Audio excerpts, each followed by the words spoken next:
Pope Francis has passed away, and Israel are in two minds as to how to deal with it. They actually posted condolences, but then deleted it. And there's a reason. It's because the Pope has been a massive problem for Israel. And in this video, we're going to show you why. So have a look at the tweet itself. This is from @Israel, so you know it's legit. Rest in peace, Pope Francis. May his memory be a blessing. Seems like a pretty appropriate tweet for such an icon. But actually, it was then vanished and deleted. This was noticed. And there's a reason. So if we actually look at his sermon, literally a day or two before he'd passed away, this is what he was saying. I'm going to narrate it. I continue to receive very serious news from Gaza. Unarmed civilians are subjected to bombings and shootings.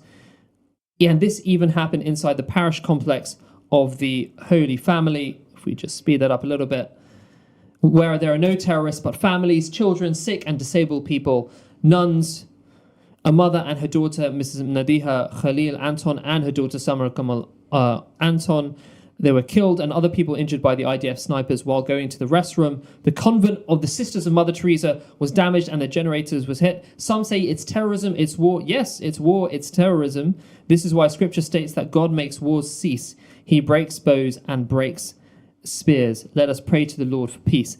And that was not the only time that the Pope has advocated for the Palestinians. But before we go to that, let's come back to the studio. I've got Brother Tahir, Brother Demir. Your immediate reactions to that?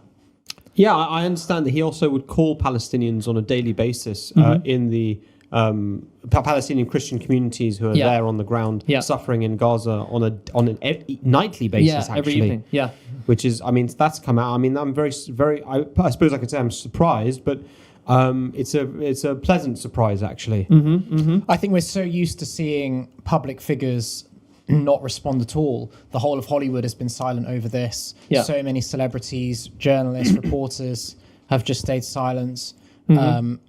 Literally thousands of journalists have died or been killed by the Israelis. And even the journalistic profession aren't standing up for them. I think hundreds of journalists. But still way more than all other wars combined, actually. And so it has been nice to see, actually, it's been a consistent message that the Pope's given out of peace and of, condemning these atrocities that Israel committing. And I think people have been quite surprised because he really has opposed, in some ways, the global consensus of the West, especially on international affairs. So if we come back to this article, this kind of details a little bit about it in regards to Palestine. So he would call them every night to the Holy Family Parish every evening, if we can get that on the screen. He'd ask them, how are you? What did you eat?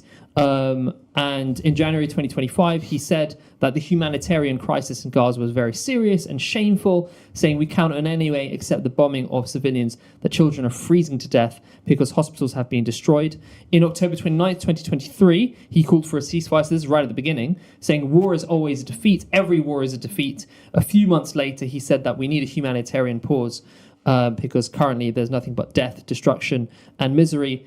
And in March 2024, he called again for an immediate ceasefire. But actually, he's been a bit problematic from the West's perspective in other ways. So if we see here, Pope says that Ukraine should have the courage of the white flag of negotiations.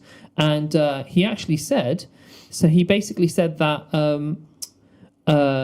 let's have a look. In the interview, Francis was asked for his position on a debate between those who say Ukraine should give up as it has not been able to repel Russian forces, and those who say doing so would legitimize actions by the strongest party. And he said, I think the strongest perspective is one who looks at the situation, thinks about the people, and has the courage of the white flag and negotiates. The word negotiate is a courageous word. When you see that you are defeated, that things are not going well, you have to have the courage to negotiate. So I mean, that's something which has been anathema in the Western world, and he's been consistently making these kind of statements. Any comments on that? I mean, it does actually remind me of actually a war tactic that Russia has employed. You could say it's a tactic, but in a way, if you look at the difference in the strategy between Russia and Ukraine during this war, actually Russia has prioritized its men while Ukraine has prioritized land. And it's really interesting. I mean, a really good example of that, I think, is the Kharkiv region. The Kharkiv region very early on in the war was due to be flooded by the Ukrainian army I think they were planning on bombing a dam, which would have resulted in the deaths of a large number of Russian soldiers. And then the Russians, instead of holding on to a whole region, they pulled out. Yeah. And this was posited and presented at the time as a strategic defeat for Russia. Yeah. And that it would meant that they would never be able to get that land back. And now they're actually taking it back now. But the consequence of it was that they saved their men. And I think historically we always have this view of the Russians as the ones who were treated their soldiers as dispensable. Yeah. That they would, throw them onto the front line, which is what the Soviet Union did, especially in World War II. But it seems that Ukraine has held on in some ways to that kind of, because they were also part of the Soviet Union. They've held on to that kind of tradition of sacrifice the men over the land.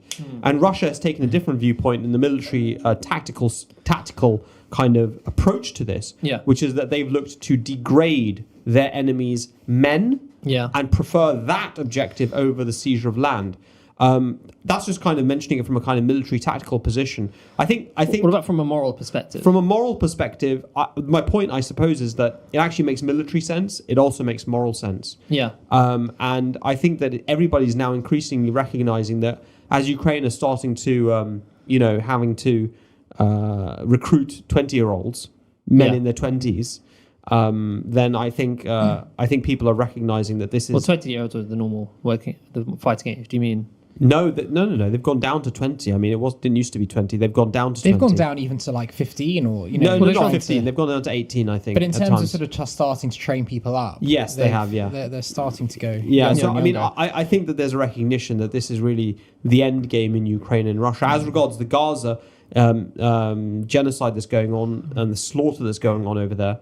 I think he was a great kind of speaker for the oppressed around the world in many different conflicts, and he always used to emphasize the value of peace. And I fully agree with you. He was definitely a thorn in the side of the establishment. But because he's the leader of the Catholic Church, billions of Catholics all over the world, it basically meant that they couldn't ignore him. And he used his voice for peace. The kind of narrative among Western establishment figures around Russia-Ukraine was always that we shouldn't have appeasement. So it was sort of an excuse like, if you want to be like Chamberlain, then it will lead to even further war down the line. So we should just continue funding Ukraine, allowing this war to go on and on. And I guess it's quite commendable that he, even early on, was talking about peace in Ukraine when so few others were, or at least negotiations and diplomacy. Because I think, we do, ultimately this war will end through diplomacy. You would hope. And so I guess it's a case of whether we do it sooner rather than later.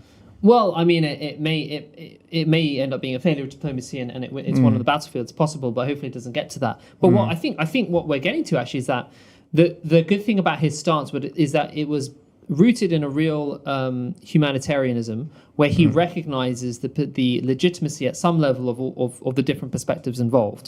So he was saying you can't just ignore, let's say in this situation, the Russians or the Palestinians. You need to recognize that they have legitimate needs and desires, and that is actually a way to peace, rather than the Western approach, which is often not entirely in the culture, but at the elites level and the global leader level, which is to completely dehumanize the enemy, completely dehumanize the Russians, completely dehumanize the Palestinians and the resistance, which means that, if you're dealing with aliens and animals, then what's the point of negotiation? Of course. Right? But what Pope Francis was saying was actually they're all humans. Yes. These conflicts come from somewhere, and you need to seek peace no matter what. And this is something that, if you look at the statement by the Caliph of the Ahmadiyya Muslim community, to which we belong, if we can get it on the screen. So he kind of touched on this.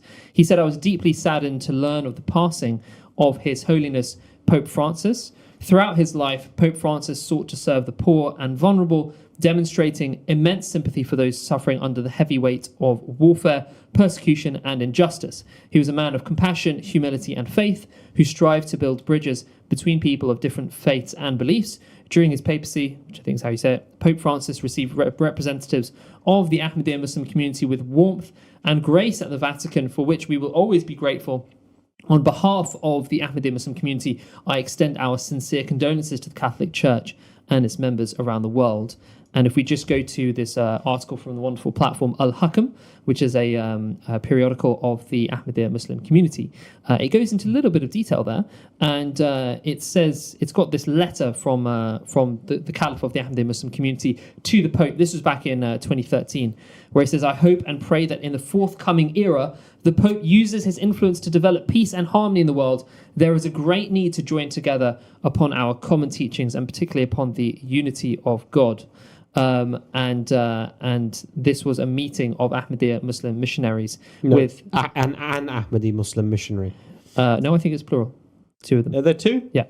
I do apologize. With Pope Francis, who pays, and they introduced him to our community and the book of the Caliph of the Ahmadiyya Muslim community, A World Crisis and a Pathway to Peace. Because I think, this is what I wanted to come to as well, which was that Pope Francis has been known for his advocacy, but can you guys tell us a little bit about our Caliph and his advocacy for peace? So if I go to you. Yeah, I think firstly, I guess wanted to highlight also that the Pope, I think it was a few years ago, around 2019, when there was a Swedish Quran burning event or something like that. He actually stood up against that in the name of sort of the fact that oppressing or intolerance is not a sort of substitute for freedom of speech. So we shouldn't be using the excuse of freedom of speech in order to create such barriers. So I thought that was quite commendable.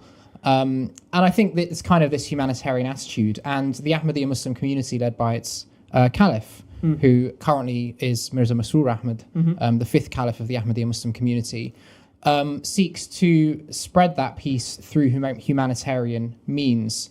And I guess it's a spiritual caliphate, so there's no sort of political or worldly ambitions. We're not as a community trying to take over land or territory or anything else, but it's about establishing that justice in the world. Yeah. And sort of similar to some of the statements that the Pope's made, but the